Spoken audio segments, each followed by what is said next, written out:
اس دنیا میں تجھے بادشاہیت ملی، ختم ہو جائے گی، ایک وقت ہوگا، اعلان ہو جائے گا تیرے جنازے کا، تیرا جنازہ پڑھا جائے گا، تو اس دنیا سے چلا جائے گا، لیکن کیا ہی اچھی ہے وہ زندگی جو یاد مصطفیٰ میں گزر۔ جسے مل گیا کملی والے کا دامن، اسے دو جہاں کا خزانہ ملا ہے، بھلا باغ جنت کو وہ کیا کرے گا، مدینے میں جس کو ٹھکانہ ملا ہے۔ کسی کو جہاں میں حکومت ملی ہے، کسی کو جہاں میں دولت ملی ہے، میں اپنے مقدر پہ کیوں نہ قربان جاؤں، مجھے یار کا آستانہ ملا ہے۔ جسے مل گئی ان کے در کی گدائی، اسے دولتیں دو جہاں ہاتھ آئی، تلے مصطفیٰ تک ہے جس کی رسائی، اسے شفاعت کا بہانہ ملا۔ میرے مصطفیٰ صلی اللہ علیہ وآلہ وسلم اگر محشر کے میدان میں تمہاری شفاعت کر دیں گے تو میرا رب جنت عطا فرما دے گا۔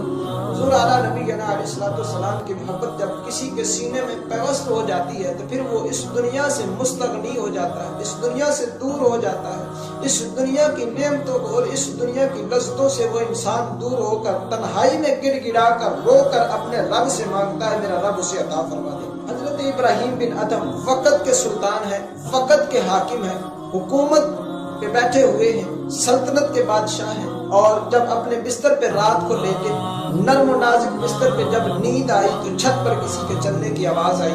آواز دے کر پوچھا کون؟ بولنے والا بول کر کہتا ہے کہ ارے صاحب، یہاں پر میری سواری گم ہو گئی ہے، یہاں پر سواری تلاش کر رہا ہوں۔ آپ ابراہیم بن ادھم بول کر کہنے لگے کہ ارے پگلے کیا کرتا ہے، محل کی چھت پہ تجھے سواری کہاں سے ملے گی؟ بول کر کہنے لگا بولنے والا شخص کہ اگر مجھے سواری یہاں سے نہیں مل سکتی پھر بتا تجھے رب اس نرم نازک بستر سے کیسے مل سکتا ہے؟ اللہ نے فرمایا تتجافا جنوبہم عن المضاجع یدعون ربہم خوفا وطمعا، کہ جو اپنے بستر سے جدا رہتے ہیں رب ان کو مل جایا کرتا ہے۔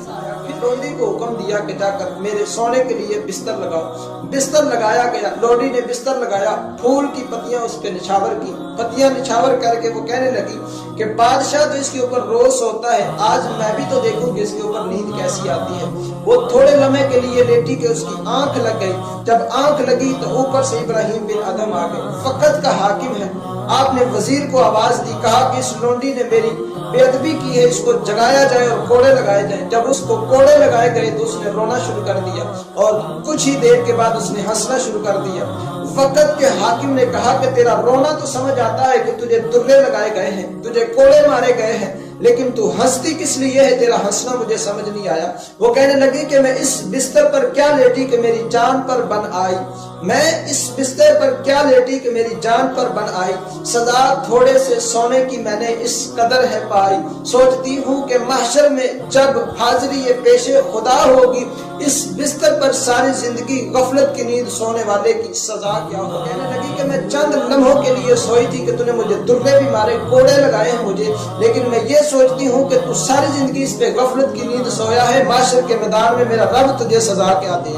آپ نے حکومت چھوڑ دی، سلطنت چھوڑ دی، سب کچھ چھوڑ چھاڑ کے جنگلوں میں چلے گئے اور اللہ اللہ کرنا شروع کر دیا۔ کبھی سجدے میں گڑ گڑا کے مالک کو مناتے ہیں، کبھی سجدے میں گر کے اپنے مالک کو راضی کرتے ہیں۔ بے قدرہ کچھ قدر نہ کیتی خوب تسلی ہو، دنیا دار پجاری زردے کتیاں دے کر ٹلی ہو، بک بک روشن اکھیاں ویکھ حویلی کلی ہو، کوچ نسی رساں جد کیتی پے جاسی آتھر تھلی ہو۔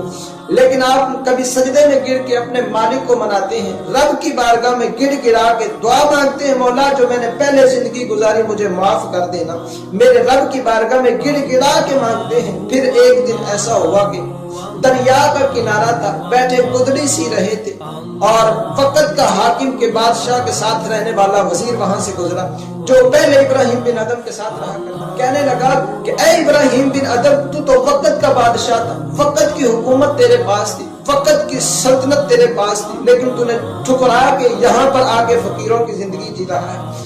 آپ نے کہا کہ خدا تجھے وہ مبارک کرے، مجھے محمد عربی کے صدقے سے اللہ نے مجھے اس پانی پہ حکومت عطا فرما دی ہے۔